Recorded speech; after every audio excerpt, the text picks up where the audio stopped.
matur muka salat kul panjenengan tambana etekin orang-orang syekh khusyuk popolong ma'al khasyiin amin Allahumma. Mun tak bisa khusyuk tak khusyuk lah tak apa-apa.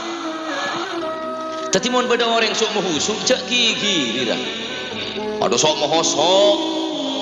apa kaki lecek sok khusyuk lecek ke mangke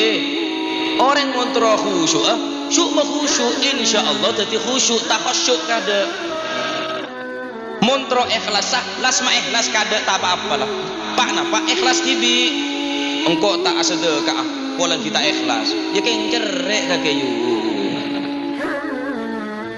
engkau tak ibadah ke masjid tak solat berjamaah masjid takut kita lah orang takut tak khusyuk takut tak ikhlas sengkah dia mari